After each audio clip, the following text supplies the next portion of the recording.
किसान साथियों नमस्कार, मैं पुनीत सिसोदिया। किसान भाइयों, आज की इस वीडियो में हम बात करने वाले हैं दूध यानी कि मिल्क के बारे में। दूध के बारे में इस वीडियो में डिटेल में हम समझने वाले हैं कि दूध का उपयोग हम फसलों पर कर सकते हैं, स्प्रे में कर सकते हैं तो उसके क्या बेनिफिट्स होते हैं, क्या उसके पीछे का साइंटिफिक रीजन होता है, वो हम डिटेल में इस वीडियो में समझने वाले हैं। उसके साथ साथ हम जानेंगे क्या दूध को हम ड्रिप के माध्यम से या उसका सॉइल एप्लीकेशन कर सकते हैं या नहीं कर सकते हैं। कर सकते हैं तो क्या बेनिफिट्स होंगे, नहीं कर सकते हैं तो क्यों नहीं कर सकते हैं। उसके साथ हम समझने वाले हैं कि दूध के क्या कुछ नुकसान भी हो सकते हैं। तो देखिए, बिल्कुल नुकसान हो सकते हैं, तो उन नुकसान को भी हम समझने वाले हैं। साइड इफेक्ट क्या हो सकते हैं, तो उनसे हम कैसे बच सकते हैं, वो भी इस वीडियो में समझेंगे। उसके साथ साथ देखिए, कहा जाता है कि हमें जो दूध का उपयोग करना है वो करना है होल मिल्क, यानी कि पूरा दूध लेना है। जैसे हमने निकाला गाय के नीचे से या भैंस के नीचे से, गाय का जो दूध है वो ज्यादा इफेक्टिव माना जाता है। तो मान लीजिए गाय के नीचे से निकाला तो उसी दूध को तुरंत हमें यूज करना है, कच्चे दूध को। लेकिन यहाँ पे मैं आपको बताना चाहता हूँ कि क्या हम सैचुरेटेड जो मिल्क होता है, यानी कि जिससे हम फैट निकाल लेते हैं, दूध से जो फैट है, वसा है, उसको निकाल लेते हैं, क्या हम उसका भी उपयोग कर सकते हैं? तो देखिए, बिल्कुल कर सकते हैं। क्यों कर सकते हैं वो भी हम इस वीडियो में समझेंगे। वीडियो काफी इंफॉर्मेटिव होगा। एक तो वीडियो को ज्यादा से ज्यादा फार्मर के साथ इसको शेयर करें। दूसरा, वीडियो आपको अच्छा लगे तो वीडियो को लाइक भी जरूर करें।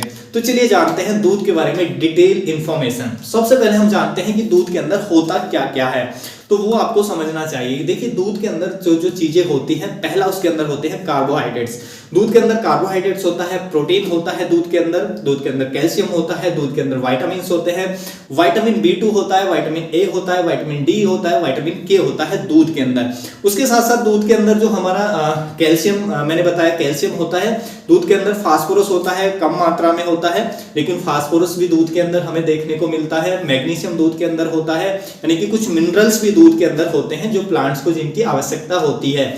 उसके साथ साथ दूध के अंदर फैट होती है, दूध के अंदर एनर्जी होती है। तो ये सब चीजें दूध के अंदर हमें देखने को मिलती है। जब भी हम दूध का, मिल्क का हम इंटेक करते हैं तो दूध हमारे पेट के अंदर जाता है, जो हमारा लीवर है वो दूध को डाइजेस्ट करता है और इन सभी चीजों को निकालकर हमारी बॉडी को दे देता है। तो हमारी बॉडी को तो ये सब चीजें मिल जाती हैं।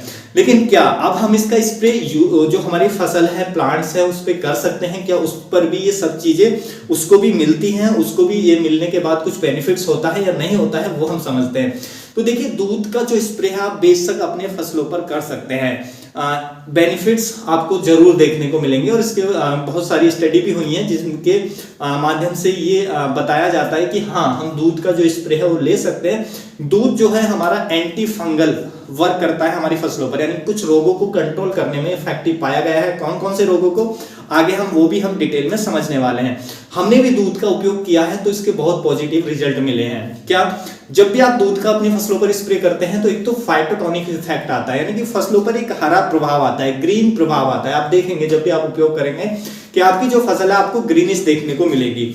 दूसरा, स्टडी में ये पाया गया है कि जब हम दूध का स्प्रे करते हैं प्रिवेंटिव में, तो जो पाउडरी मिल्ड्यू डिजीज आता है उसको ये प्रिवेंट करने में काफी इफेक्टिव है। उसके पीछे का यदि साइंटिफिक रीजन की बात करें तो ये क्या काम करता है, जो हमारी पत्तियों का जो पीएच है उसको थोड़ा सा इम्बैलेंस कर देता है। तो जब मान लीजिए पाउडरी मिल्ड्यू जो फंगस है उसका अटैक हो जाता है, तो उसके जो पीएच है, फंगस के पीएच को जब ये इम्बैलेंस कर देता है तो उसका अटैक नहीं हो पाता है, फंगस खत्म हो जाती है। तो जो पाउडरी मिल्ड्यू डिजीज है उसको कंट्रोल करने में, प्रिवेंटिव में बहुत इफेक्टिव है। स्टडीज हुई हैं, ट्रायल हुए हैं जिनमें ये बहुत ही इफेक्टिव पाया गया है। तो एक तो ये बेनिफिट मिलेगा कि आपकी फसलों में जो पाउडरी मिल्ड्यू की समस्या वो देखने को नहीं मिलेगी।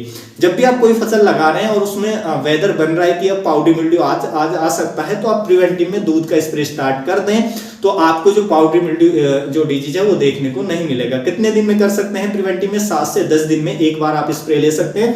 और दूध का जो कॉम्बिनेशन है किसी के भी साथ कर सकते हैं, जरूरी नहीं कि आपको सेपरेट दूध का यूज करना है इसका, क्योंकि ऑर्गेनिक होता है 100%, तो किसी के भी साथ इसको मिक्स करके आप स्प्रे कर सकते हैं। कितनी डोज रखनी है स्प्रे में वो आगे बात करेंगे। उसके साथ साथ देखिए, दूध जो होता है हमारी फसलों पर जो फ्रूट रॉट की समस्या है, यानी कि जिसको हम कहते हैं ब्लूसम एंड रॉट, जो हमें टमाटर में, मिर्च में, बहुत सारी फसलों में देखने को मिलता है, ब्लूसम एंड रॉट को भी प्रिवेंट करने में काफी इफेक्टिव है। तो फ्रूट रॉट की समस्या को भी ये प्रिवेंट करता है काफी हद तक, यानी कि 50 to 60% तक जो हमारा फ्रूट रॉट की समस्या है उसको प्रिवेंट करने में इफेक्टिव पाया गया है जो हमारा दूध है, यदि हम दूध को स्प्रे में यूज करते हैं तो काफी अच्छा है। 2 डिजीज को आपके, एक तो फ्रूट रॉट को, दूसरा जो हमारा पाउडरी मिल्ड्यू है उसको अच्छे से प्रिवेंट करेगा। उसके बाद ये फाइटोटॉनिक इफेक्ट इसका देखने को मिलेगा।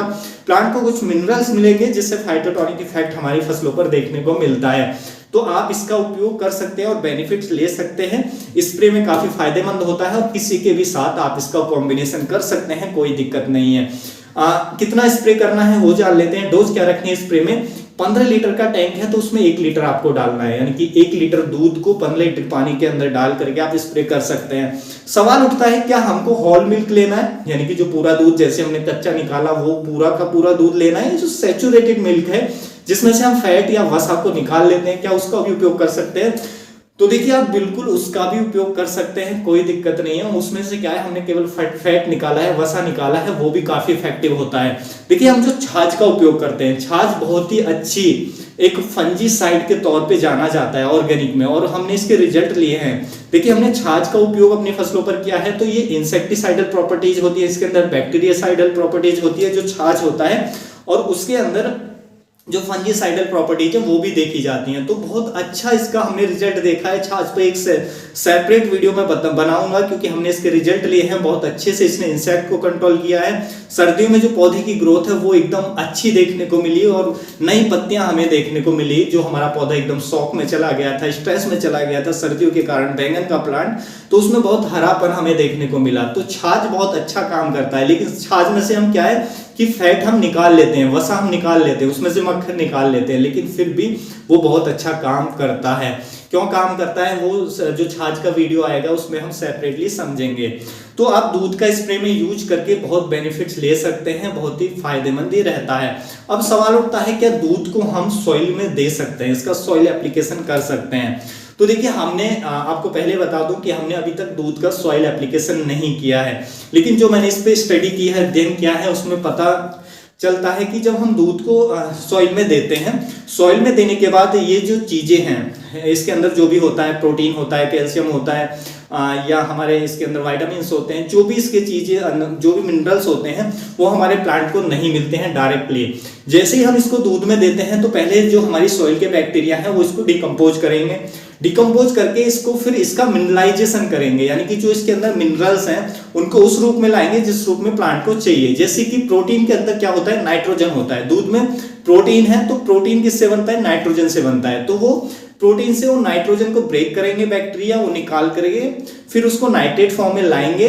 तो उसके बाद फिर जो हमारी पौधे की जड़ है उसको अपटेक करेंगी। तो उतना हमें बेनिफिट्स नहीं मिलेगा क्योंकि उतनी अधिक मात्रा में उसमें मिनरल्स नहीं होते हैं यदि हम सॉइल के माध्यम से चलाएं। और हम इतनी ज्यादा क्वांटिटी में जो मिल्क है वो दे नहीं सकते हैं क्योंकि मिल्क भी बहुत एक्सपेंसिव होता है। 40 रुपए लीटर तो नहीं मिलता है। गांव में भी यदि हम बात करें तो मिनिमम 50 रुपए लीटर, शहर की बात करें तो 60 से 65 रुपए लीटर जो दूध है वो मिलता है। तो हम इतनी बड़ी मात्रा में यदि दूध को चलाएंगे तो बहुत एक्सपेंसिव होगा। उससे अच्छा है कि हम अच्छा सा कोई फर्टिलाइजर लाके दे दे, वो ज्यादा बेनिफिशियल रहेगा। तो इसलिए उसकी ज्यादा डोज लगेगी जब वो कुछ हद तक काम करेगा। लेकिन उसके कुछ नुकसान भी होते हैं। सॉइल में यदि आप एप्लीकेशन करते हैं तो उसके आपको कुछ नुकसान भी हो सकते हैं। एक तो दूध को जब आपकी मिट्टी का जो पीएच है वो एसिडिक है, यानी कि मिट्टी आपकी एसिडिक है, अम्लीय है, तो ऐसी मिट्टी में दूध का उपयोग ना करें क्योंकि दूध हमारे जो पीएच है उसको कम करता है, मिट्टी को एसिडिक बनाने का काम करता है।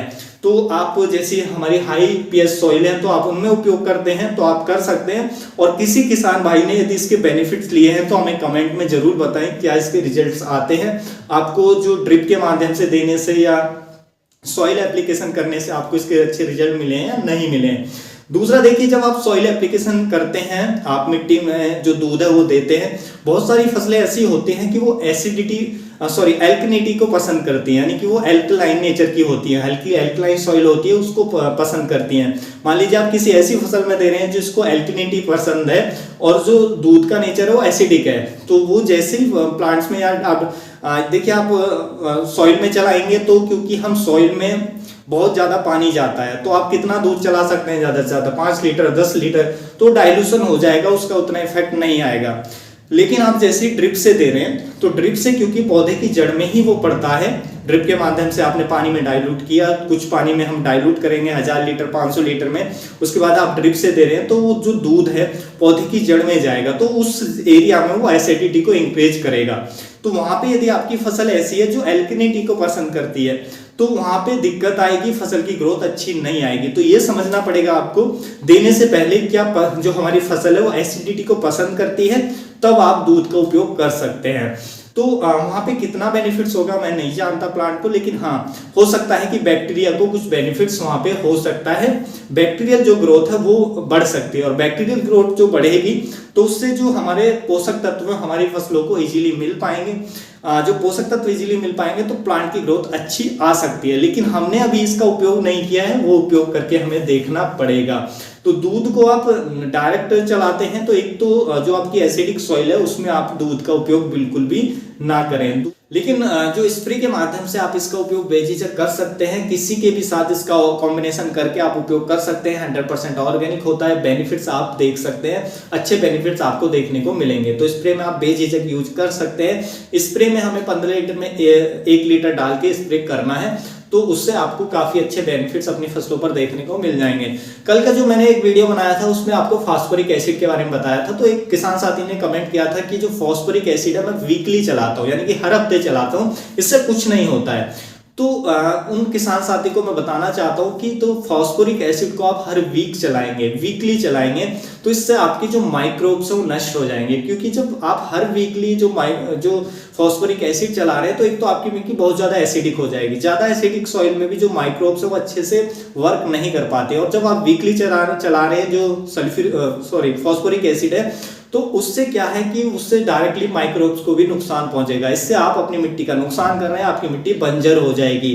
तो इसलिए आप वीकली चला रहे हैं, इसलिए आपकी मिट्टी बेकार हो रही है, उसके कुछ बेनिफिट्स नहीं मिलेंगे। तो इसलिए कभी भी कोई चीज बेनिफिट्स देती है तो उसको वीकली या जरूरत से ज्यादा न चलाएं। फास्फोरिक एसिड मैंने बताया कि सर्दियों में एक बार आप उपयोग कर सकते हैं या साल में 2 बार मैक्सिमम उपयोग कर सकते हैं, वो भी तब जब आपकी मिट्टी एल्कलाइन है, यानी कि अम्लीय मिट्टी है। एसिडिक मिट्टी है उसमें बिल्कुल भी आप उपयोग ना करें सल्फ्यूरिक एसिड का। तो वो आपको समझना है कितना उपयोग करना है, किस मिट्टी में उपयोग करना है, कब उपयोग करना है। गलत उपयोग आपको नुकसान भी दे सकता है, कोई भी कितनी भी अच्छी चीज क्यों ना हो। तो उम्मीद है किसान भाइयों जो आज की जानकारी आपको अच्छी लगी होगी। जानकारी अच्छी लगी तो वीडियो को लाइक कीजिएगा, ज्यादा से ज्यादा फार्मर के साथ इसे शेयर कीजिएगा ताकि उन तक भी जानकारी पहुंच सके। मिलूंगा मैं आपको एक और नई वीडियो में नई जानकारी के साथ, तब तक के लिए आप अपना ख्याल रखिएगा। धन्यवाद।